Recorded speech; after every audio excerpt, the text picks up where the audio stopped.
Hello and welcome. Let us know in the chat if you can hear us and if everything is speed. But welcome back to a brand new episode of Mystic in the Machine. It is summer here in London. Finally, it's hot. People are frolicking around in the many green spaces that we have here in London. We're quite blessed. It was amazing. I had like 3 ice creams yesterday. It was so good. It was brilliant. We both have kind of a difference in the parks that we like to go to and the green spaces we like to go to. I like to go to the posh ones like Hampstead Heath, places like that. Jake is a fan of Tottenham Marshes, which is the opposite of and Hackney Marshes. Which is the opposite vibe. But I like both. It's fine. Like it's really good to live in a city that has access to a lot of green space. Like I don't think I could live in a city where there's like no green That's what space. Americans miss a lot. I think they get those like massive national parks that they can go off and like lose themselves and get eaten by a bear in. Yeah. But they don't have just like access to nice kept green spaces within their cities. There's not many that are planned. I was thinking like there's New York City with the big one, obviously.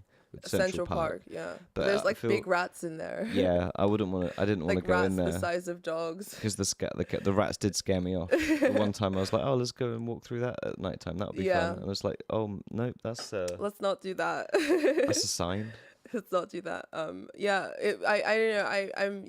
It's just weird in the UK right now because everyone's like extra happy and extra loving life. But then I saw on TikTok that there were some like arrests made over the weekend. And it's like our government doesn't want us to have fun or like be happy. Arrests? What kind of arrests? For like what? People were having barbecues and like being rowdy. Where they loud. shouldn't be having barbecues. You know how much of a stickler we are for the rules here in the UK. We're like Japan. So yeah, police were like hauling people off and oh dear, causing ruckus because no one's allowed to be happy here or like have fun. I mean, that would suck to like live your whole adult life and then all of a sudden like you've got a mark and a criminal record because you had a barbecue in the wrong place. It's kind of like the least rock and roll way to get a criminal record. Pretty ever. sad. A misplaced barbecue. Well, you know who else is having a really fun white boy summer? Who? Our very own Prince Harry. Oh dear. It's all my mom has been sending me stuff about. Your very own. I don't claim him. He's not my prince. Well, hashtag not my prince. Now Fuck he's Prince hashtag Harry. our prince because he's he's in Nigeria and he went on like a non-royal tour. It kind of looked like a royal tour, but it's like not royal because he's not a royal anymore. He did My Holiday, but like now instead of a couple of years ago, basically, and is meeting all his like Nigerian in-laws. Well, yeah, Meghan did a DNA test, and it turns out that she's 50% Nigerian. So I can't hate her as much. Like, you know, there's a little bit of bias. Just because she's Nigerian? Just because she's a sister. Well, that kind of erases like some amount of bullshit that she's done. Like some of it. Not all of it, but some of it.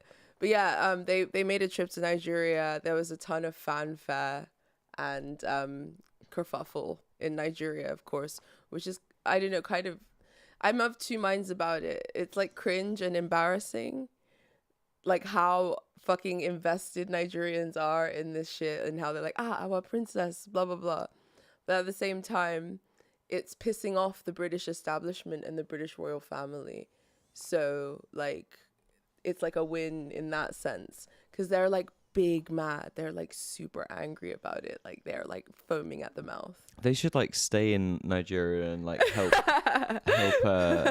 develop it. And maybe they'll just love Prince Harry so much they'll crown him king. They're just there for the photo ops. And we can assemble Nigeria back into the fold. Do you know what I mean? Maybe it's all like a big psyop and you don't even realize it. Perhaps.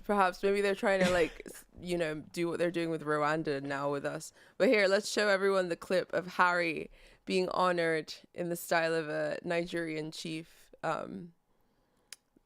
This did make me blush a little bit. I can't help myself. I am a Yoruba girl. You didn't get this treatment. It's because I'm not a big chief. It's because you're not a prince, so they didn't give me one of these big fancy robes. Don't worry, one day. I did get some robes, but they weren't. They weren't as elaborate as this. They weren't all big and puffy, and I didn't get a hat. I would also feel a little bit silly wearing the hat. You gotta earn that. But yeah, he definitely wins White Boy Summer. the White Boy Summer Trophy this year. You feel like he beats Chet Hanks for White Boy Summer? Chet Hanks has kind of been lagging lately. He's not been giving us enough antics. And, you know, Prince Harry's like made the British establishment like pretty mad by going to my home country. So that deserves he deserves the crown trophy. of White Boy Summer. He deserves the crown of White Boy Summer. There's still time. There's still time for someone else to take it. But right now, Prince Harry is like the major contender.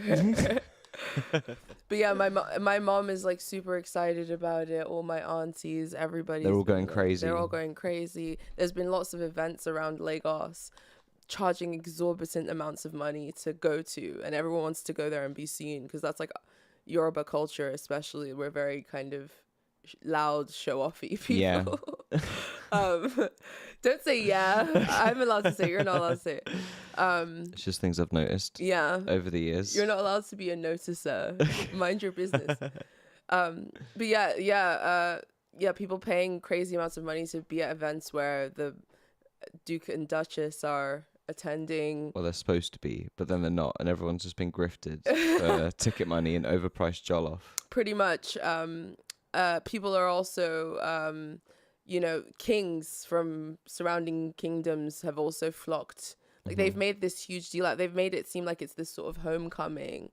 And like, Meghan and Harry are laying it on super thick. Like, oh my God, he's like there. Like, I've always loved Africa.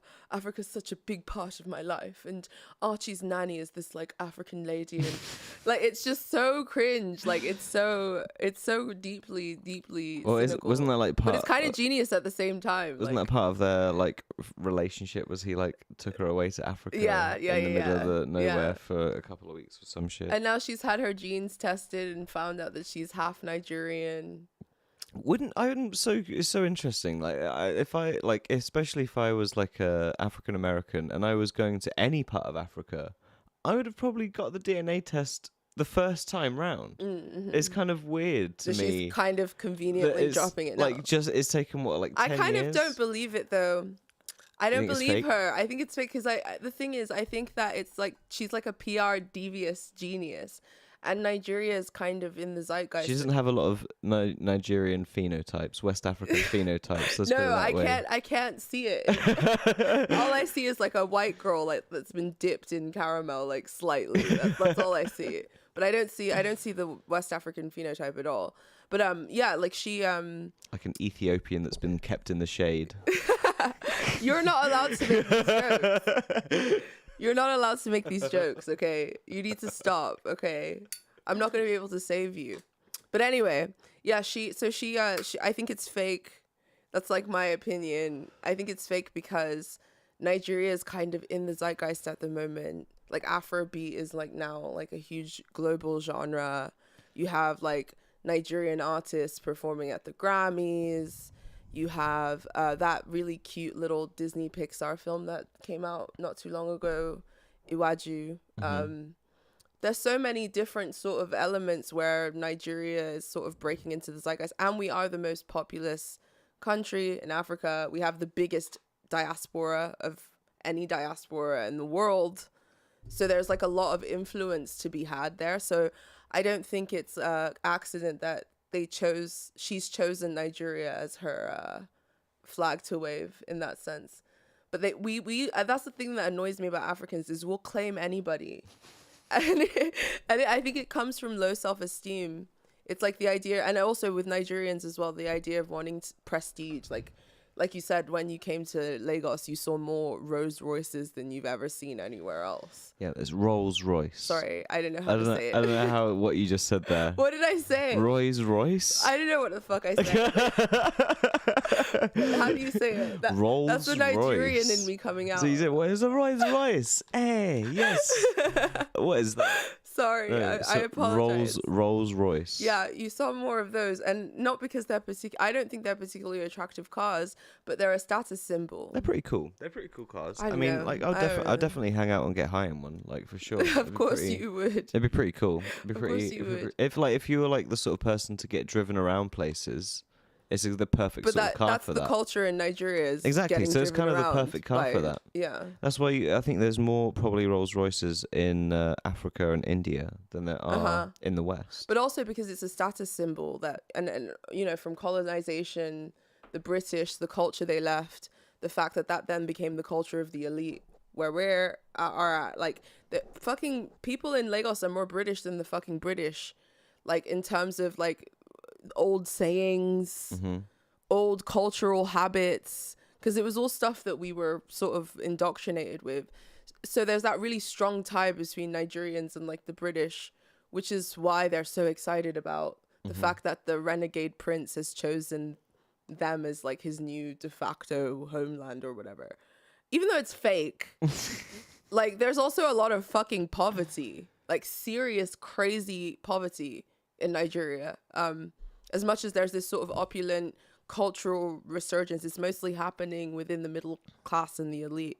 There's crazy, like you saw kids begging for the first time when Yeah. I mean, it was I've like, seen that before, but if you've never seen that before, it's a pretty shocking shocking thing. easily the worst poverty I've ever seen in my life. The second worst poverty was in America. Really? Yeah, America? Easily, no shadow of a doubt. Like That's actually kind of true. Yeah. the way that you look out when you're going across, I think it's the bridge in Lagos, because there's two big parts of the city basically, and it's connected by this big bridge. I remember going over it and looking over all of the slums basically that are by the river, and you just see like to the horizon almost, basically just like fucking slums and all this smoke and shit coming up everywhere. But then Nigeria was the only place that, you're basically approached by a UNICEF ad at your car window, which is sort of just like really not a nice experience. The wealth divide is so stark. Like even at my brother's wedding, when we went for my brother's wedding, outside of the wedding were all the drivers for all the guests in the wedding, and they're waiting out there in the hot sun for hours upon end, and also people begging for food. Like inside is this sort of lavish, crazy wedding going on, and there's food flying everywhere, liquor everywhere, and there's like people outside like begging for the scraps of what's being eaten at the wedding, and that's just normal. And like as a Westerner or whatever, that kind of thing breaks your heart, but there it's just like another day, and people are callous there. They're callous to it. It's just like normal or whatever. So I guess Harry and Meghan's like PR stunt is kind of like weirdly insensitive in that sense. But yeah, you cut me off. Sorry, I didn't mean to. When I saw all of that slums in Lagos, it reminded me of when I was going to Nam in LA. Oh wow! Yeah. In Anaheim, and we were just like on that big stretch from LA to Anaheim. And you just see like miles of trailer parks. Yeah. There's no smoke and like pollution and bad stuff like that, and I wasn't approached by any children that like were disowned by Disneyland or whatever. No. But it was still like pretty brutal. Yeah. Like yeah. Well, no, I mean in America, the last time I went to America, I had to take the bus from Newark to another bus station to get to fucking Philly or some shit. But like on the bus from the airport to Newark, there was a homeless gentleman on there with rotting leg. I had never seen anything like this in my life. Here in England, if it gets that bad, the NHS will take care of it. This guy, I smelled rotting human flesh. So yeah, like the level of poverty in America is quite scary. But I don't know if you put it next to Nigeria though. Yeah, I would. Really? Like, yeah, it's just like a different kind of shocking. But yeah, absolutely. Like you don't like you'll get people coming up to you in the street, but they won't be children. Yeah. They'll be in all sorts of physical shape and form. Yeah. And mentally shape and form as well. But they won't be children. Yeah. That's like basically the only difference. Yeah. Because I didn't see anybody in Nigeria strung out on drugs. No. Or shitting in the street. No. Right? No. But I did see like a lot of people in like bad living situations and everything else. It's a little bit like apples and oranges. Do you know what I mean? Like I actually wouldn't know which one I'd put as worse or the other one. Well, to add insult to injury, they didn't really talk much about poverty or the glaring inequality. They went with their mental health charity, which is like the most useless thing for like the average Nigerian who's looking for where their next meal is coming from. They came with some BetterHelp codes. Yeah, they came with some fucking BetterHelp codes. I mean, it is quite vulgar of them in that sense. But at the same time, I do get like this weird schadenfreude from how hard the British media has taken it. They're like, oh, how dare she go to this crime-riddled, dangerous country and say she feels more at home there than she does here in Britain. We gave her a beautiful wedding and we paid for it. Like, literally, they're foaming at the mouth. So in that sense, I'm kind of like glowing for her a little bit, and I'm just like, yes, queen. Like, anything that makes Piers Morgan go, ooh. Well, all of the sort of the sort of stuffy kind of British establishment, the fact that they are sort of losing cultural influence in that sense, in this kind of age of celebrity, it's not like a revolution or anything. It's not like better, but it's just funny to watch, like them sort of come to the realization that you know, they're not the top dogs in town in terms of being able to manipulate PR. You can do that on a global scale now from your phone. And yeah, Meghan is a little bit of an evil genius, so I do have a bit of a begrudging respect for her. Oh dear. A little bit. But yeah. Anywho, let's check out the chat. What are folks saying? I think she's an absolute clout chaser. I've got no time for her. She's the queen of clout chasers, and now she's like the Nigerian princess. Like they've literally like put her in like royal regalia. You know, she's made it. Chet Hanks needs to have his own Anthony Bourdain style TV show. Yeah, I think he definitely should. I agree. I feel like he should take over from fucking Action Bronson on the Vice Munchies stuff, because I'm kind of tired of him. He's like super obnoxious, and I don't think he's a very good rapper either. So I would rather have Chet Hanks being based and being more funny, presenting that show. That would be good fun. Nigeria might enter the BRICS this year as a resident from the... What is that? From the B? Bring it down. Bring the chat down to the other screen. We can't see properly from there. There we go. Better. Welcome to the giant. Well, Nigeria is a flirtatious coquette. We like to play both sides a little bit. Like on one end, you have a quite radical faction that's like anti-imperialist and has sort of been on that bend for a long time. You have sort of members of the diaspora who are like moving back home because there's like a lot of business opportunities and stuff, who have anti-imperialist leanings, but the establishment is incredibly like pro-Western establishment, and has been in cahoots with like Western establishment for a long time. So how likely it is that they'll join BRICS, I'm not sure. Maybe they will, but like I don't know how that would mean alienating many interests that, like, you know, are currently deeply embedded in the Nigerian like governmental framework. Jay George, I see kids begging for pennies at the stoplight where I live every day. Yeah, you're in Brazil. I haven't been to Brazil, but I hear it's pretty brutal in Brazil as well. Yeah. There was a friend of mine that like worked in broadcasting, and he told me a story once where some cartel or gangster members or whatever in Brazil held up McLaren Mercedes, the whole like F1 transport truck. It's like a whole convoy of vehicles, and they like planned and knew when they were going to be at a certain place, caught both ends of the street off, like lugged a bunch of engineers and like people out of the cars with like guns and shit, and like robbed the fuck out of them. Holy shit. And had to like fly another fucking car in from like the other side of the world, basically. Oh my god. It's just like so even if like McLaren Mercedes is not safe with all of that kind of security and everything else they would have, like fuck one knows what the average person would be able to survive. Yeah. Definitely. That's kind of what makes me a little bit terrified of places like a little bit like Brazil and I think that's like gringo mentality. I would love to and go to India, Brazil. bro. India like freaks the fuck out of me. I wouldn't be doing that shit. Like India, I've always wanted to visit, but then I don't know. Recently, it's had like a bunch of bad PR. So it's some pretty bad PR with like women getting like really sexually harassed and assaulted and stuff. Yeah. Brazil, not so much. I don't care. The beaches, the just music, like street it's crime, worth bro. it. It's just street crime. I would hate that shit. It would like fuck my holiday up so much. Oh my god, be you so sound like gutted, such man. colonizer right now. Well, no, I would be. I'd be like, so. get the street crime away from me. I'd so be. it doesn't I'd be affect so. my holiday. I'd be so fucking pissed. Like if I like had a bunch of cash on me and I was gonna be like in fucking Brazil for 2 weeks, and then on my second day, like I got held up and fucking mugged. I would be pissed. No one's gonna help you. You're gonna be fucked. You're now fucked in Brazil for your whole shit. I'm like, I don't know, man. You're getting anxiety thinking about Nigeria. Like you couldn't really go there without me having the connection with your mum and like everyone else. Like that wouldn't actually have even happened. No.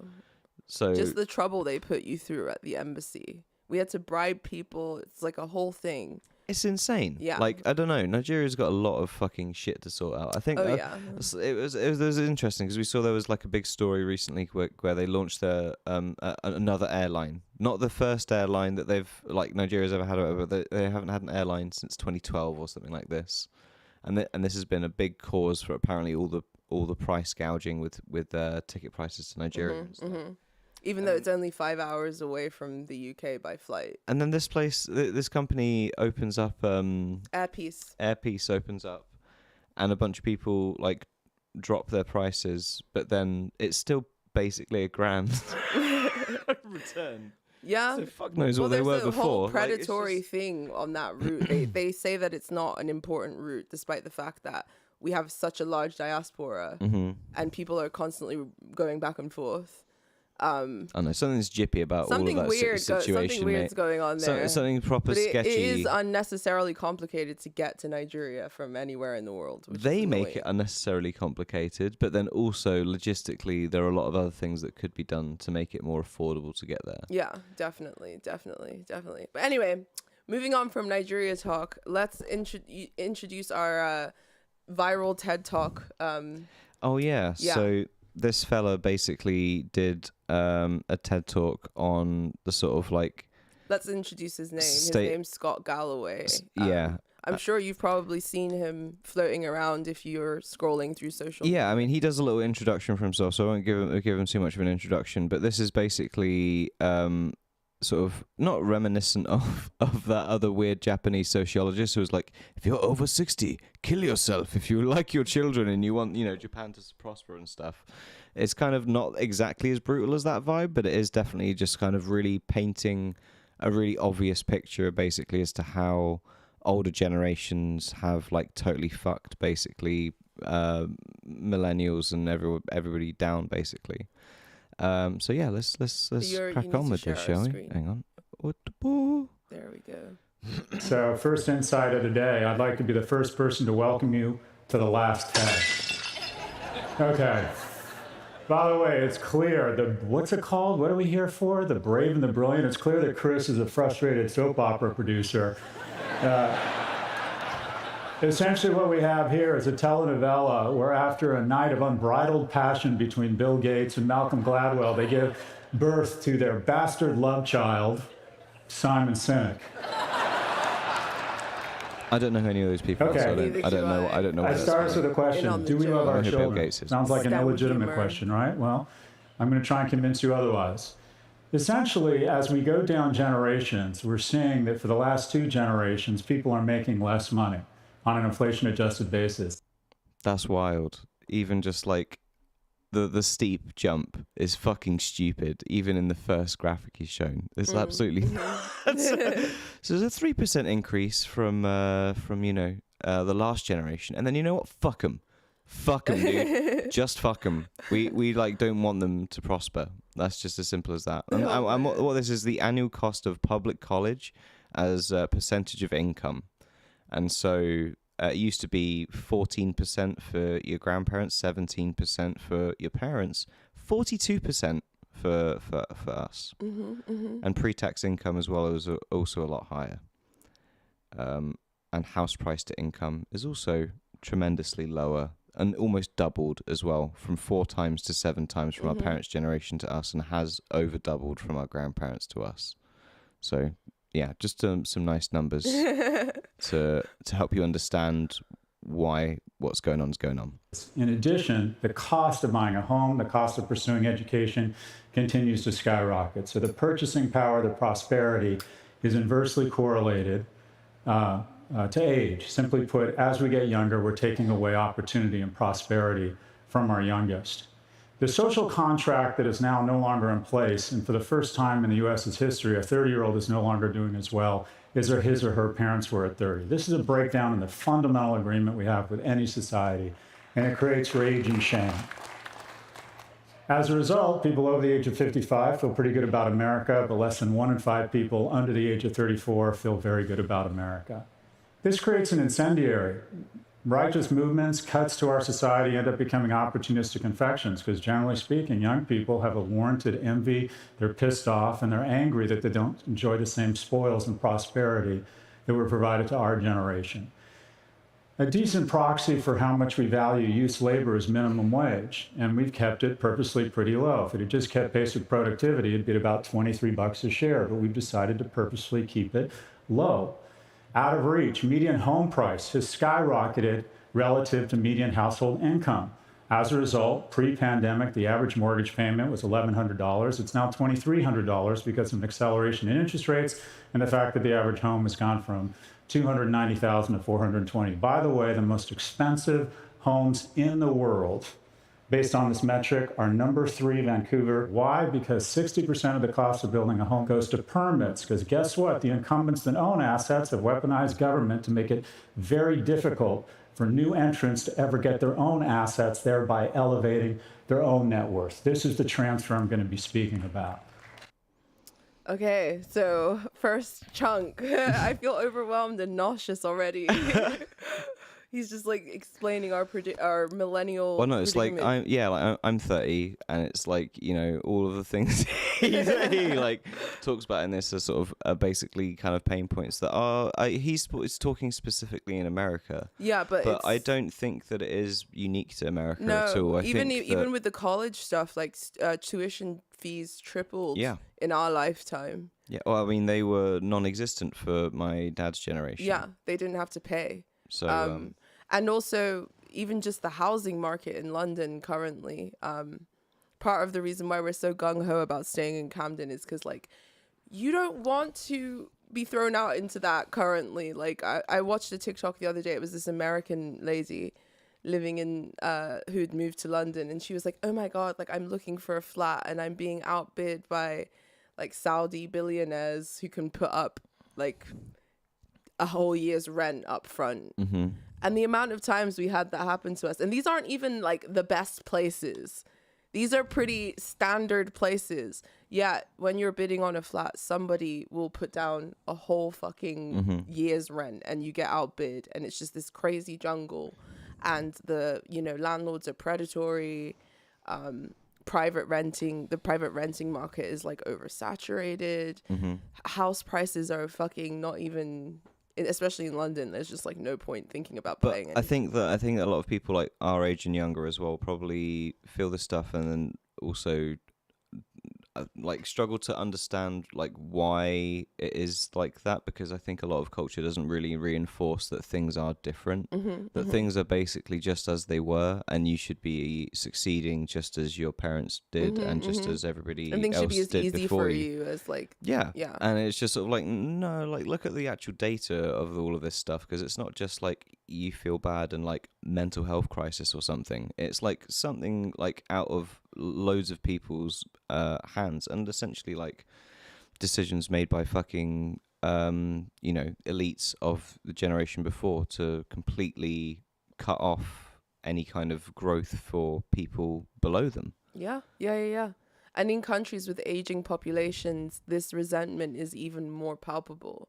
Like, that's why you have that guy in Japan that's like telling all the old people to jump off a mountain or whatever. Yeah, I mean, in Japan, it's like even more like heightened because of the population collapse. Yeah. But you know, that this is happening in countries where that's not necessarily like the biggest concern. Yet the greed has like overwhelmed everything. Yeah. And eaten everyone's children, basically, which is what this guy spends the next 15 minutes telling you about. Yeah, let's do this. This has resulted in an enormous transfer of wealth, where people over the age of 70 used to control 19% of household income versus people under the age of 40 used to control 12. Their wealth has been cut in half. This isn't by accident, it's purposeful. This is me at UCLA in 1987. I know your first thought is I haven't changed a bit. This is also Mia Silverio, who is the analyst that put together these slides. By the way, Mia is 26. I did the math. Just by virtue of her being in this audience, it brings the average age of the entire conference down 11 days. When I applied to UCLA, the admissions rate was 76%. Today, it's 9%. I received a 2.23 GPA from UCLA. I learned nothing but how to make bombs out of household items and every line from Planet of the Apes. And the greatest public school in the world, Berkeley, decided to let me in with a 2.27 GPA. And that's what higher ed is about. Higher ed is about taking unremarkable kids and giving them a shot at being remarkable.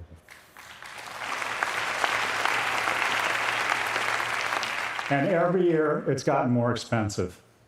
Higher ed and homes and the ability, not only is higher ed incredibly expensive. American higher ed is just crazy though. Like, even though we're complaining about the fact that it kind of tripled here, it's nowhere near. In America, the whole America. college system, It's crazy. Financial college system It's is a fucking scam, dude. absolutely insane. It's a crazy scam. But I think what he's talking about here as well is like a bigger philosophical thing around like what the function of universities and those places are supposed to be as well, and how they've kind of like become Fortune 500 companies. and how they're they've got shareholders and they're to make profit. It's nothing to do with bettering the population of your nation and educating them better, and exactly what he just said of like to create remarkable opportunities for unremarkable people. He also goes on to talk about the fact that they kind of sell prestige, like a designer handbag. Well, let's That's what you're paying for. It's not accessible because me and my colleagues are drunk on luxury, and I'll come back to that. We've embraced the ultimate strategy. Me and my colleagues in higher ed wake up every morning and ask ourselves the same question when we look in the mirror. How can I increase my compensation while reducing my accountability? And we have found the ultimate strategy. It's called an LVMH strategy, where we artificially constrain supply to create aspiration and scarcity such that we can raise tuition faster than inflation. And old people and wealthy people have done the same thing with housing. All of a sudden, once you own a home, you become very concerned with traffic, and you make sure that there's no new housing permits. And here is a memo to my colleagues in higher ed. We're public servants, not fucking Chanel bags. Harvard is the best example of this. They've increased their endowment in the last 40 years and have decided to expand their enrollment, their freshman class, by 4%. That's fucking nuts, bro. That is fucking nuts. Like, what a terrible chart. Yeah. If you were Harvard, like, what a horrible chart to look at. Yeah. Like, that's insane. Yeah. And I Doesn't think, surprise me. and when you see all the other stuff of like, oh, you know, the cost of a house is like 8 times your starting salary moving out of college, and instead of 4 or 3 or whatever it was back in the late 80s, as he showed in the last one. Like, that's how it happens. It's like, it's literally just like a 400% fucking profit margin that people can't say no to and want to see it keep getting larger at the same time. Yeah. Like, to me, the greed by institutions and large companies and shareholders is just unfathomable at this point. What do you think about personal greed, though? Do you think that plays a role in any of this? Because when these sorts of generational politics get brought up, there tends to be a lot of interpersonal resentment that comes along with it. Intergenerational resentment. Well, I think like those elites and the people that have been in charge of those institutions for the last like 40, 50 years, they should be kind of like held accountable in some way, if not like with any kind of punishment or anything, but just asked questions, basically. But what about even like a thing like boomers who live in like what would be the perfect family home, and they're always going on about how it would be the perfect family home, but they're like empty nesters who refuse to downsize. Stuff like that. That's the sort of stuff that sort Tim of Dillon feeds was into. talking about a trend he saw the other week of boomers upgrading for retirement, basically. So not actually like downsizing or making something simpler, but actually getting a bigger mansion for them to retire in. And that, I don't know. It's kind of, I think that the like all of the answers to a lot of the stuff is like pretty easy, and it's been repeated like a million times, but like nobody ever seems to actually take any earnest action on it, and they haven't for like 20 years. So, like all the housing stuff, the fucking like higher education stuff, like a lot of this thing, even it just like, seems to be getting progressively worse. And how much worse can it possibly get? Like, I mean, it can get slightly worse. Where like there was a guy from the president of El Salvador, which is like a country in South America that basically was one of the first countries to make Bitcoin its currency or whatever. Basically said how the Fed prints all this money, and the only reason you pay taxes is actually to give you the illusion that your money is what pays for things, and that they don't just print money to pay for whatever they want. And they could pay for whatever they want. They could pay for whatever they want, but they literally just don't. Yeah. And choose to kind of keep this going because vested interests, and I'm making money, and everyone's happy, and my buddies are happy, and it secures me a job for when I leave, and all these other fucking bullshit basic corruption things that we all know happen in basically every Western government. Oh yeah. So, but and it's not even just beyond governments though. So it's also in businesses, and how and the sort of attitude as to how people should be rewarded for their time and loyalty and everything else towards like a company or anything else. Yeah, right? definitely. Like the whole way that we treat people as workers, as human beings, but like in every capacity, is like totally changed. Oh yeah. And there's probably 50% less grace given to you in every given situation or Big circumstance time. in your life. Big time. And things are shifting in a way that like is making people very uncertain. I mean, we were watching a video earlier about the animation industry and how so many people are losing their jobs in the animation industry currently, and in lots of creative industries in general, and how sort of, new things like Sora and stuff are playing a role in why companies are making such huge layoffs, because they're anticipating being able to do things for a lot less money, using AI software and stuff. And yeah, just the dehumanizing way these people have spent their whole lives like studying and perfecting this craft, and it's just like fuck you type of thing. And there seems to be a lot more of that happening in this like weird transitional period that we're going through economically, societally, and it's really hard like as a millennial to explain that to your parents. I think that's a frustration that a lot of us have, is like trying to explain to your parents like how different it is. Well, it's also like I think the point he made before as well, of like as soon as you own a house, you're very concerned about traffic and people building new homes basically. And I think that kind of culture has gone unchallenged to the point where no new homes are being built, and it's like ever exponentially snowballing this issue to create the culture where people are paying over market price for rentals with a whole year's worth of rent so that they can secure a spot or whatever the fuck. It's getting to that fucking point. So that's the kind of culture it breeds, and it can only change if like actual changing culture is made through changing decision and action, right?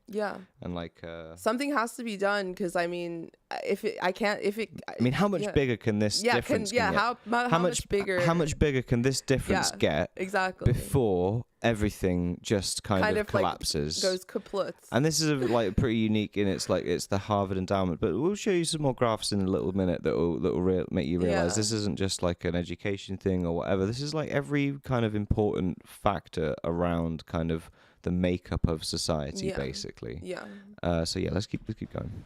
Any university that doesn't grow their freshman class faster than population, that has over $1 billion in endowment, should lose their tax-free status because they're no longer in higher education. They're a hedge fund offering classes. It's a great line. Definitely worth a clap. My first recommendation, Biden should take some of that $750 billion earmark to bail out the 1/3 of people that got to go to college on the backs of the 2/3 that didn't, and give $1 billion to our 500 greatest public institutions, size adjusted, in exchange for three things. One, they use technology and scale to reduce tuition by 2% a year, expand enrollments by 6% a year, and increase the number of vocational certifications and non-traditional four-year degrees by 20%. Where does that get us? In just 10 years, that doubles the freshman seats and cuts the cost in half. This isn't radical. This is called college in the 80s and 90s. Another transfer of wealth. Look at what's happened to wages. Oh, they've gone up, not as much as corporate profits. There's a healthy tension between capital and labor. For the last 40 years, capital has been kicking the shit. That's crazy. Because what's it? It's like it's in our lifetime, which is what like that graph specifically kind of shows you as well, kind of time period, like your wages versus corporate profits, and how it starts to get a little bit crazy in the late 90s with the kind of .com boom, gets smacked down. Like I think actually the mid 90s is basically where the new world order, or whatever the fuck, like the mission, the the bad order gets called out. All the fucking bad people are like, yeah, let's be greedy as fuck and let's fuck everything over. Like it's end game, baby. Let's fucking just get everything we can. But then the .com bubble happened, so oh fuck, now it's all fucked it a little bit again, and then it all goes crazy to fuck, and then to what's that? Just near 2010? Oh, the other financial crash. Rockets back down, goes straight the fuck back up, all the way, and then I think that 2021 bit was probably something to do with COVID or something, and like fucking checks. Yeah, probably. Which, but then even after that, look at the rate that it's grown since COVID. It's over doubled. Yeah, like that's another fucking 20%. Just that jump from 21 to fucking now is another fucking from 60 to 80%. It's like hyper extruding the greed. Yeah. It's exponential. It is really exponential at this point. And I don't know like what would be enough. Nothing. It's never enough. That's the point. Like but then how will it break, or will we all just become like completely poor serfs in like a real like techno feudalist? I think that's where it's headed. Remember that film we watched a few years ago about the woman who was sort of working for this sort of Amazon-esque company and living in her van. I forget what it was called, but it was this like gritty kind of American. I forget what it was nominated called. For an Oscar, wasn't it? Yeah. But that story kind of really felt like a glimpse into the future.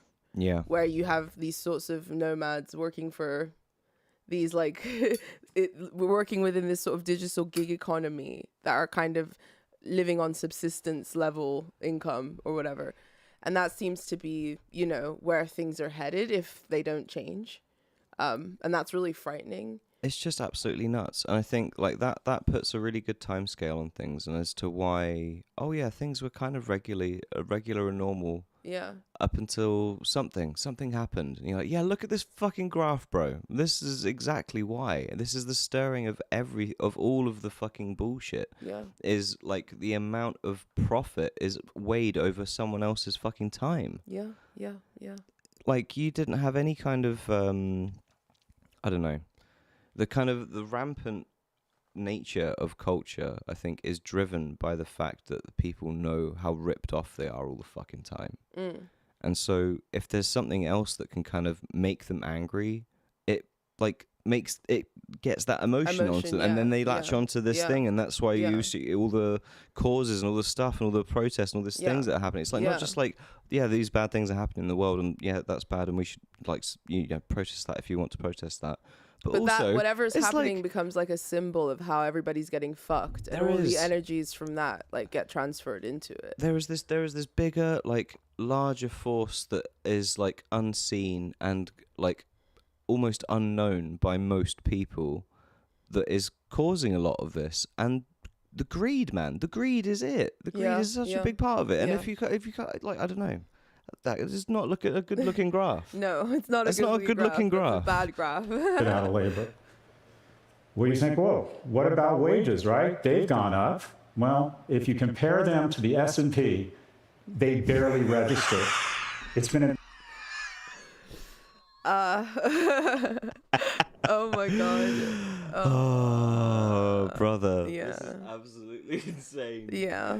So the last graph was very bad. This graph is even worse. it's actually insane. It's actually worse than the last graph. Our median income is actually this blue one, which looks like the axis of the bottom of the graph. Yeah. It actually doesn't look like it is above the 0% mark. Yep. Because the steepness in which it rises, each line is 1,000%.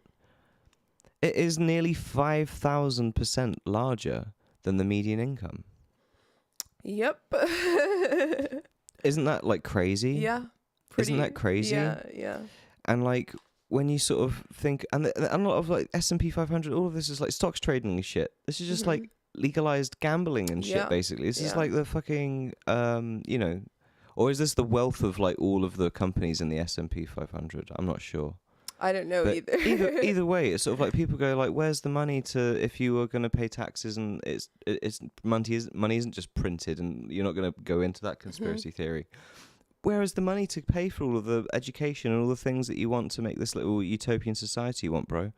I don't know. It might be in the 5,000 fucking % difference between a regular person and a corporation. Yeah. Like, that's fucked up. Yeah. An amazing time to own assets, but your attempt to get the certification or the income such that you can acquire assets has gotten harder and harder. In my class of 300 kids, it's never been easier to be a billionaire. It's never been harder to be a millionaire. By the way, our job in higher ed isn't to identify a top 1% of people who are freakishly remarkable or have rich parents and turn them into a superclass of billionaires. It's to give the bottom 90 a chance to be in the top 10. You know? Lol. That's a nice idea, bro. In America, really? No. That's a nice idea. Yeah. But again, he's talking philosophically, which is sort of like... this is what I think that's kind of why people, I guess, somewhat think he's trite in that sense, because he is speaking in like, it's like that, what's that English saying you say all the time? It's like, if hopes and dreams were, what is it again? I'm trying to remember. It's like if wishes and dreams were barrels and something. Some awful English saying from the countryside where they have rough manners. But yeah, he seems kind of trite and like wishy. It's like if some butts were candy and nuts. Yeah, something. I'd be a wealthy man. Exactly, something along those lines. But yeah, it's like, it seems kind of trite in that sense, because America's not. It's not like designed that way. It's not.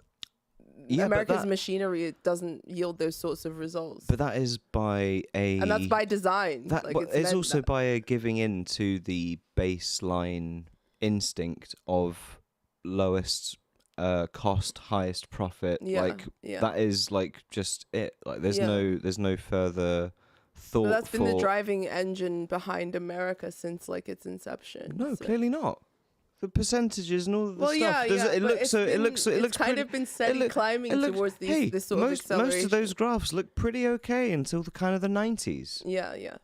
Which is what I'm saying. There was some fucking activation Sith Lord shit that happened in Bohemian Grove or somewhere in fucking at Davos in the mid-90s. And like, that's it, boys. We're in for the final stretch now. They're trying and we just got to fucking immunitize the eschaton and harvest all the loosh. Harvest all the loosh possible. Harvest all of the loosh. Acquire as much wealth fucking physically possible. I think that is literally exactly just what all the elites like turned into that like in the mid-90s and now look at that fucking graph, bro. That's basically You know who doesn't need me or higher education? The top 10%.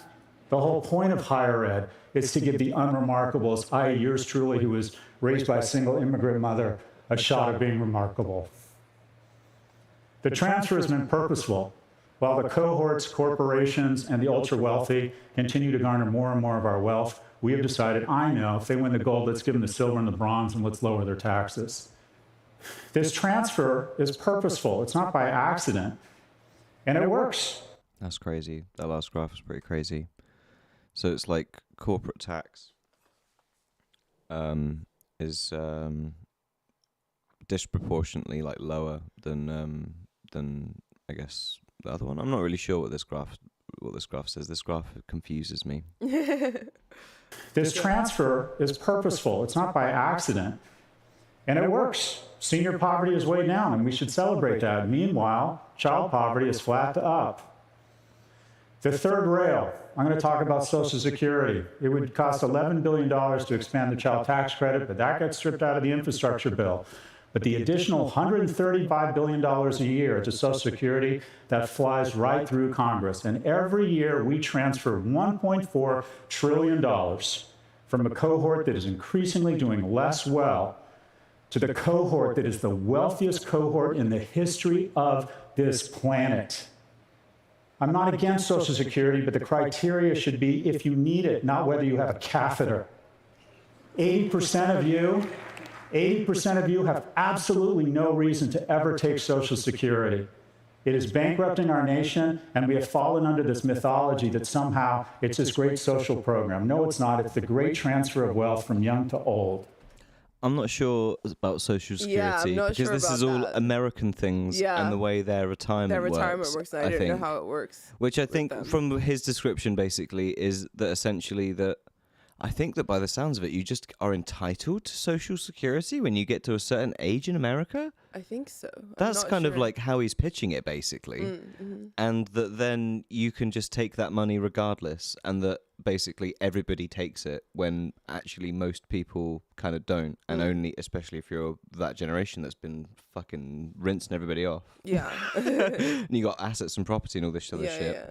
Then you probably don't need it. And that money could be better used in other places in the tax thingy. Yeah. But I guess those people don't, but there's also a large, especially now that boomers are kind of aging, there's a large portion of them that haven't saved for retirement and that do rely on Social Security. To me, that feels like a pretty fucking wild system and not really fair. Why? Because everybody just gets some money because you're a certain age. Well, you pay into it because you worked, and I think, with taxes and all that stuff. I think that's how it works. I mean, it feels like the way that they do it in England is a lot more fair. I'm just going to say, not that like every system's, but I think in Germany they probably figured out like 1 billion%. Germany's probably figured out 1 billion%. We're a bit more fastidious here. Like, you can't just like get a bunch of money for nothing. That's crazy. Well, let's hear. How is this happening? Because our representatives are, in fact, representative. Old people vote. Washington has become a cross between the land of the dead and the Golden Girls. Quite frankly, this is fucking ridiculous. And if I sound ageist, The point is, there's a lot of old people, giant transfer of wealth. He zooms in on the, oh man, so that's Nancy Pelosi's daughter. Is like nearly 60. Wow. Which is pretty crazy. I did not know that. Wow. I thought he goes to the graph earlier. Where was his graph where he showed the age of the Washington has become a cross. And yeah, that's fucking nuts, bro. Like the median age. This is the average age of people in in government in America is 65. Yep. That's fucking crazy. Yeah. I didn't know how old Justin Trudeau was as well. Like, most world leaders are pretty old. How old is he again? He's like 50 something. He shows that. Yeah, look at him. He's 52. 52. I did not know that he was 52. 52. Young and dreamy. Young and dreamy. Beautiful man. Crazy. 52 years old. Wow, I did not know that. He looks good for 52. Like, you got to hand that to him for sure. But I would almost bet that's pretty similar in the UK. Yeah, definitely. Oh, definitely. Where you would see almost pretty much everywhere, I think, because it's probably correlated to also like an aging population. Yeah. But is it though? That's interesting, because why would aging populations, that mean you instinctually just like trust older people because you're older And well, so they you just have trust. more influence. They have more of a monopoly of influence and power, And there's more, and like, wealth and property and there's everything. more people of that generation, so they'll vote for people of that generation. Yeah. That feels crazy to me. Well, that's how demographics work. But I wouldn't vote for someone based on their. I mean, unless they're super fucking old, like Joe Biden or any of the American guys that they just fucking put up there, like that are basically like 10 years Dinosaurs. past retirement age. Yeah. Like, but again, I think it's just an institutional thing. You see this in companies, like, the older generation hang on to, they don't want to move on. Like Tim Dillon said, they buy a bigger mansion. They don't like downsize. And, it's in Japan, it's why they have like a really inefficient work culture, because they have all these like dinosaurs that like prevent progress from happening. And I'm not advocating thing. The whole hierarchy kind of thing. I'm not advocating boomer side or anything. But I feel like the older generation needs to kind of start to let go. But there is a sort of narcissism. Like I hate the sort of intergenerational politics and the labels and bullshit. But you have to admit it doesn't exist for nothing, which I think is what this guy does a really good job with highlighting. Is I think a lot of media and press do articles really often, like stoking the intergenerational thing, trying to like make fun. You could buy a house if you didn't buy avocado toast and all sorts of bullshit. Yeah. But nobody actually talks about any of the real fucking things that are causing this the bigger generational divide. Yeah. I don't feel like it was the same. Or maybe it was in the 60s and those other times, and it was kind of couch culture. Well, no, I feel like what I was trying to say, because Christopher Lasch talks about this in Culture of Narcissism, and there was more of there were intergenerational homes before, and because people were poor, there was more of a idea of self-sacrifice.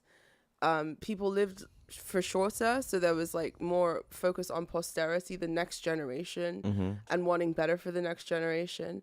And I feel like with the boomers, now that they're in charge, there is a sort of narcissism there. They still think that they're the main character, quote unquote, when there are like several generations of main characters like behind them. Yeah. And I think that that is a cultural thing.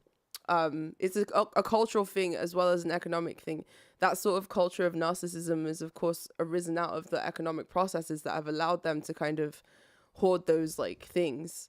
And it's disturbing because there is a lack of care for posterity within that generation, unfortunately. And it's like everywhere, it's rampant. But yeah, enough of this TED talk. We kind of get the point of it now. But moving on to our. Is it bumming you out too much? Yeah, it's bumming me out too much. Well, it was very good, and it went super viral for a TED talk anyway. Like I don't think like TED has been relevant for a very long time. But this obviously struck a nerve because it's super relevant to a lot of people's predicament. Yeah, inside and outside of the US. And I think it's because it's an old guy who's like actually speaking up for younger people and like articulating our predicament in a way that the older generation tends not to get, which is like really refreshing. So kudos to him. Next topic. There's been a big controversy with Bumble's anti-celibacy campaign. So if you want to scroll down a little bit, there's been a bunch of billboards. I've seen them around London as well. That say your vow of celibacy is not the answer. And at first I didn't get it because I'm obviously very out of touch with the world of dating and apps and that sort of culture. So I was like, why is this offensive? Why are people mad about this? But it turns out it's because of like, a backlash towards hookup culture that's currently going on among young women currently, and this is affecting the stock of these dating apps because obviously young women are the commodity that are being sold on these dating apps, and if they're not on them, then they don't have anything to sell to young men. I mean, there was even controversies a couple of years ago where people's old abandoned dating profiles were being instrumentalized by these dating apps in order to entice users. And also the tier system, where you have to pay to get access to better matches, all of this like weird predatory stuff. But now there's been a huge backlash like by young women in general towards dating apps and hookup culture. There's also been the 4B movement, which we talked about a couple of weeks ago, which is apparently spreading. There's this whole kind of like celibate culture. Women are sort of seeing hookup culture as a scam, something that was sold to them by the patriarchy.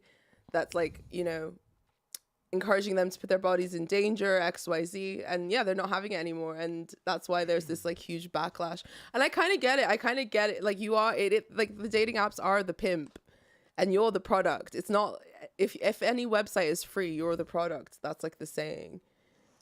Maybe they'll start paying women to be on there. They should.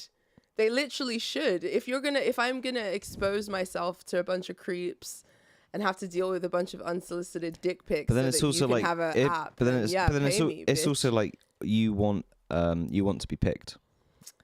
I don't know, So not on a you- dating app. So you Not need on a dating app. you need somewhere to be picked, and if you don't have the confidence to just like go and do it like the old school way and go to a bar, go to That's a gig, the problem, go to stuff. I think. And I think then, it's a good thing that people are wising up to the fact that meeting some stranger on a dating app probably isn't the best way to start a romantic relationship. That's not to say it doesn't work. For some people, they find the love of their life. More power to you. But on average, it's an awful experience. That's how most people do it these days. Like most relationships are found through those apps. Really? That's like the most common way to find a partner. I don't know. I would hate to go. We were friends for a year first. It was very organic the way that our relationship developed. I would hate to meet someone and get to know them with the expectation that like this is gonna lead somewhere. And when you're meeting someone on a dating app, there's this like weird expectation of romance that's like hanging over that interaction, which kind of makes it awkward and weird. And also, you don't know the caliber of men that are on those dating apps. It's usually very low quality dudes that are just looking to fucking pipe you in that sense. Like, you're not getting anything good out of it unless that's what you want. Like, if you're wanting to hook up, it's great for that. But if you're looking for a relationship, it's not great for that at all. And I never thought it was, which is the reason why it perplexes me that people are only all of a sudden waking up to the fact that it's like a meat market. I don't know. It doesn't shock me, if I'm honest. And like I don't really mind if you know, people want to react in that way. It's up to them, isn't it? They like at the end of the day, whatever makes you happy. But like what makes most people happy is having someone to share their life with. Yeah. That's like kind of pretty fundamentally human. Yeah. And so if through your sort of like tantrum, you end up like losing a lot of valuable years of your life to not find that person. Yeah. And then life happens and catches away and, you know, whatever else. You could just be like a really lonely individual. But you and do that would through living kinda life. suck. You do that through living life, though, not on a dating app. Yeah. And I don't think that I think that swearing a vow of celibacy or going 4B is like, you know, self-mutilation in that sense. There's no need for that. But maybe try to look for men in other places, like where your interests might align, hobbies. You know, you're more likely to find a better caliber. Maybe go to a public event and don't give off fuck off energy. Yeah, exactly. Talk to people. Like don't give off I'm too cool for you, or like I'm too busy, or I'm whatever the fuck. Yeah. Like just try to actually earnestly engage with with the environment people. and whatever the fuck is happening around you, and maybe you'll like stand a chance of actually like being able Connecting to with connect with somebody. someone. Exactly. I feel like the dating app thing is like people hide behind it because they're like, you know, terrified of those kind of organic interactions, or they don't believe that they're possible a lot of the time, or they don't have access to spaces where they can happen. Jay George says, I'm dying to meet someone organically to fall in love with that person. I just don't trust these apps. Good on you, bro. Good just, on like, you. Just keep going to like fucking local gigs and bars and shit, bro, and you'll find someone. That's just it'll happen. Yeah, exactly. For show. Exactly. I don't know. I'm more on the hype of meeting people in real life and Get yourself some of that big Brazilian booty. oh my. Exactly. But yeah, I'm more on the hype of meeting someone IRL and connecting IRL anytime I've been on a Tinder date, it was a fucking disaster, and it was like awful. I've never been on a Tinder date. Wow, what a saint. I never got picked. You got picked the old school way. Yeah, but I never chatted with anybody and met up with anybody from those websites. Guys have a much harder time on dating apps. That is one thing that you do have to hand it to guys is yeah, but your dating profile also looked kind of serial killery. I could have helped if I had known, I could have helped you with it. I don't know, guys dating profiles, the dating profile games have changed now. The younger guys have kind of gotten the deal of it, but millennial guys are notorious for having terrible dating profile game and just taking like the worst picture at the worst angle and like putting the most basic bio or whatever. But even then, that's not a good way to get to know someone. Yeah. Or to have a first impression of someone. I think doing like even one of those. objectifying them. I think even doing one of those IRL like speed dating events or something would be that's corny. would be That's better corny. would be better than the dating apps. That's what they're trying to do in Japan now. Yeah. I bet. I can't. It looks really cringe and like uncomfortable and like weird. I would hate that kind of thing. I like as an introvert and like I would absolutely detest that. Just throws you in at the deep end. Just get stuck Speed in. dating, yeah, yeah. Meet 20 people in an hour. No, I would hate that so much. I don't know, like organically meeting someone through your shared interests is good, and I think that that's the allure of like internet dating is because it kind of like gives you access to that person's inner world without having to actually meet them. Don't have to be vulnerable and go somewhere physically. I can kind of do it all from my phone. Yeah, exactly. But also with this whole vow of celibacy thing with women, I don't know, I feel like we live in the most hypersexualized culture at the same time.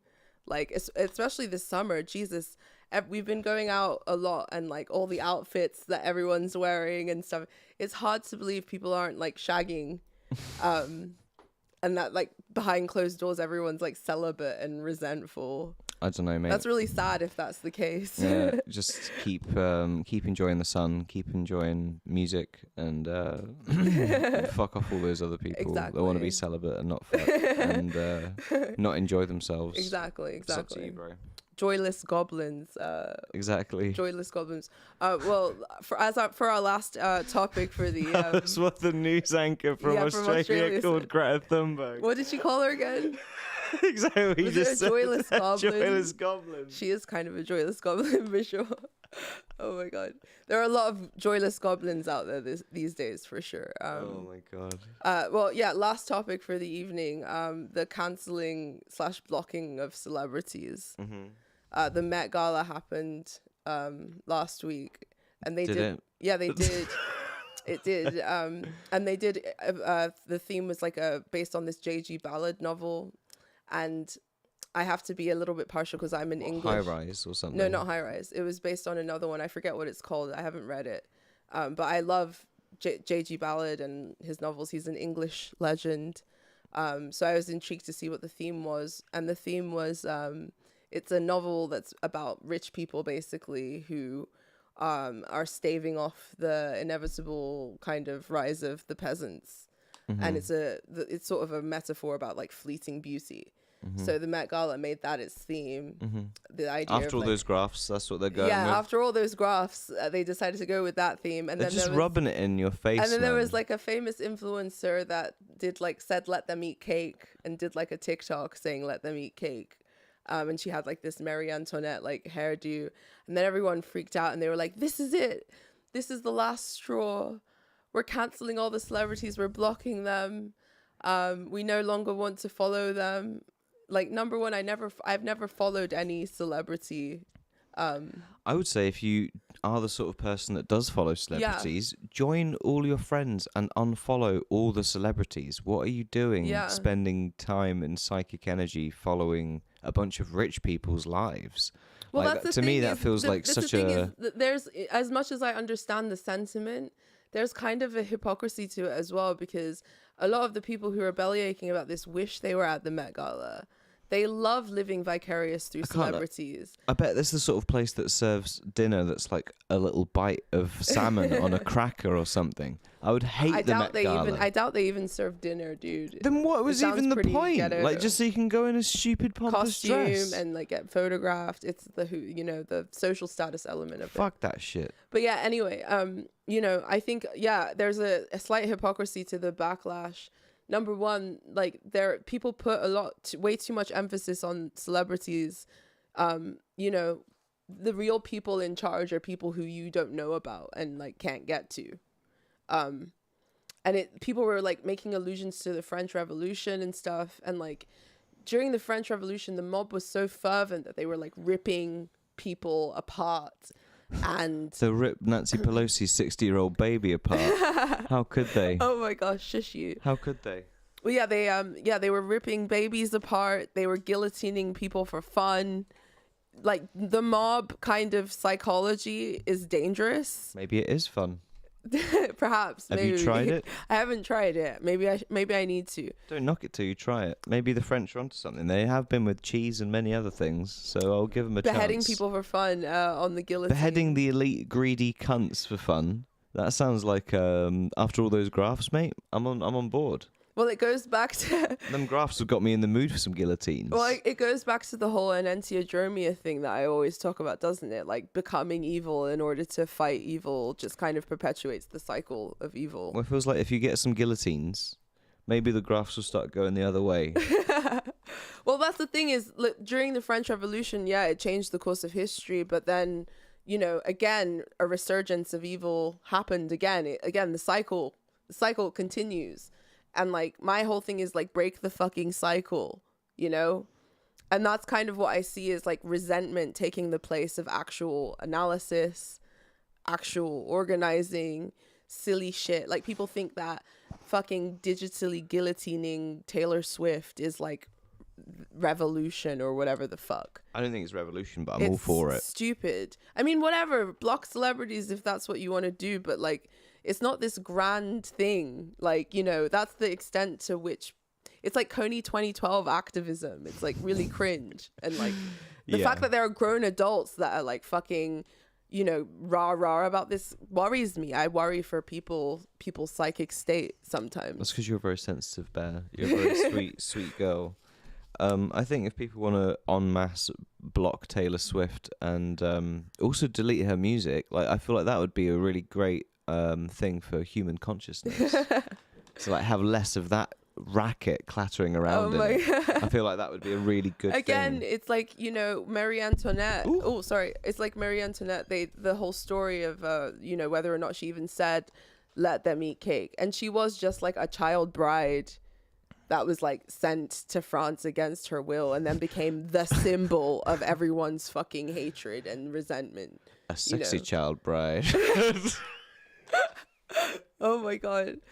But yeah, I mean, like she became the symbol of everyone's like, ire and hatred and, did killing her and like torturing her young sons, solve anything? Or was it just an act of senseless cruelty, I might reprehend Zendaya for not speaking out for Palestine, but I'll still watch Challengers. Why do you Great give movie. a shit about what Zendaya thinks about Palestine? You should be reprimanding her for being the most mid Spider-Man girlfriend of the entire series. Because that's her job. That's literally her function. That's what she does. Like, she's not a political commentator. Kirsten Dunst I is way really, better. really worry for people's sanity. Like, why do you care what entertainers have to say about, like, really, really sprawling, giant geopolitical, like, fucking events? This is why I think that like AI should just take over the role of celebrities because they can just program it with all the right things to say to keep the masses appeased or whatever. I think it's really silly. I think it's stupid that people want celebrities to like be mouthpieces for their worldview. These people didn't even go to school half the time. Beyonce spent like most of her childhood dancing. She does not talk. Have you heard Beyonce talk?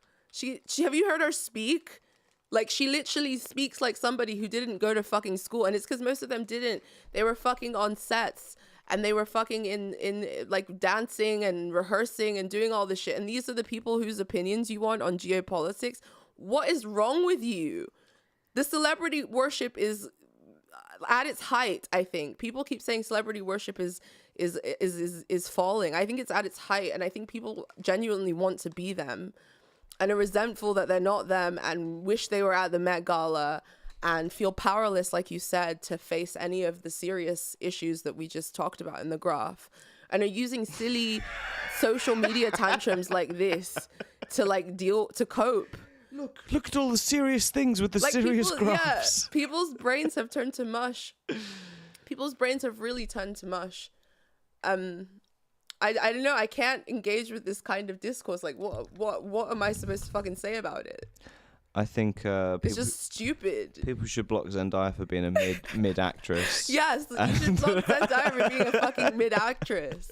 I know she's paid to do that, and she's not fucking good at it. I know. I haven't watched that. Fuck. I haven't watched that series on HBO that she was in that made her famous. That like everybody says to watch, because I don't watch like child porn, bro. Because that's what that series was. Yeah. So I don't watch that. Okay. Yeah. Like, and I watch normal shows and TV things and all the normal things that she's done. She's been shit in. Yeah. So I'm not interested. Yeah. Why would you be invested in celebrities in any way? Like, I've never Especially understood these this. plants, like all the people who they're blocking, none of them are blocking any like good artists or any serious people. They're blocking like Taylor Swift and Zendaya and Timothy Chalamet or whatever the fuck. Even like artists and people like I really respect and like and stuff. Like, I didn't know about the Pink Floyd drama last year because I follow Roger Waters, and then it like came up on my newsfeed or something. I read about it in the newspaper because like if something's big enough, or if it's like a fucking, culturally relevant or whatever enough, it will make the big headlines. Yeah. I don't need to follow micro news to get myself in a tizzy about micro bullshit. These people, they're stans. They live vicariously through the celebrities. They want the celebrities to be mouthpieces for their worldview. They feel it's the same thing with influencers and stuff.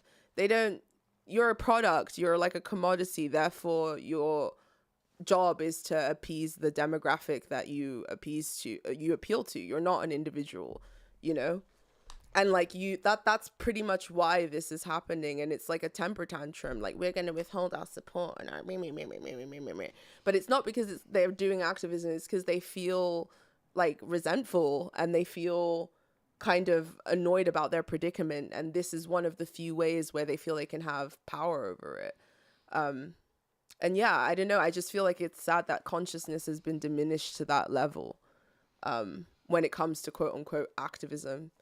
And that also, activism these days is so much more rooted in like, tribal warfare, how much you hate the other side, punishing the other side, punishing people, rather than actually striving for any kind of ideal. It's just boring. It's fucking boring. But that's why they think that other man that we watched with the graphs is trite. Because he's the opposite of that. Yeah. Do you know what I mean? Yeah. Like of what you just said. Like, he's actually saying something from a place of like principle. Yeah. And people aren't used to hearing that. No, people want the hatred. They want to feed like the Sith Lord shit. They want to feed the hatred, and then they call that activism. I'm just fucking tired of it. I'm fucking tired. And I know I've also been blocked as well. People are mad at me because I'm like not all rah fucking blah blah blah, and like I don't give a shit. Like, I don't give a fucking shit at all. I'm my own person, and I talk about what the fuck I want to talk about, and I share my perspective as I see fit. Like, fuck you if you don't like it. Get fucking bent. And like, I feel like more people should be that way, but people lack backbone these days. I find it so funny. When I like go into the pub to meet some like creative mates or something, and I sort of overhear the conversation of like 40 somethings just talking about Israel. It was Russia and Ukraine last time I was in my favorite Belgian mussels bar.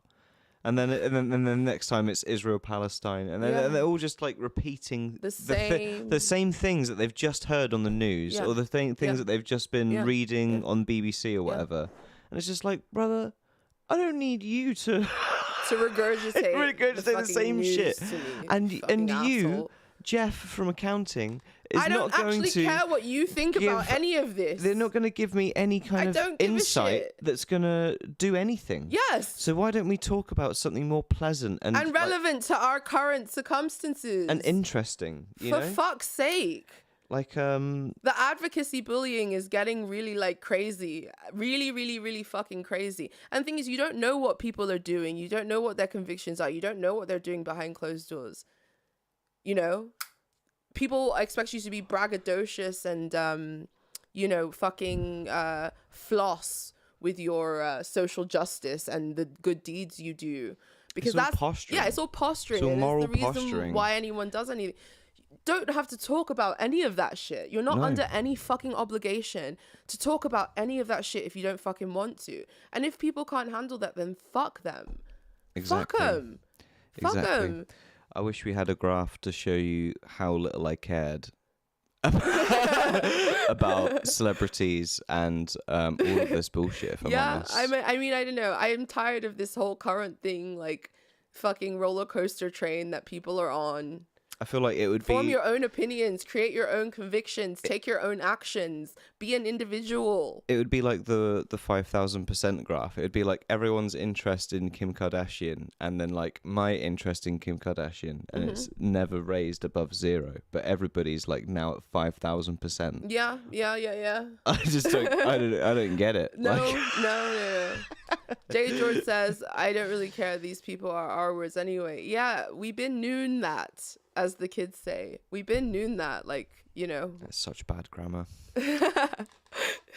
Does that upset the Englishman in you? Doesn't sound like they've known anything.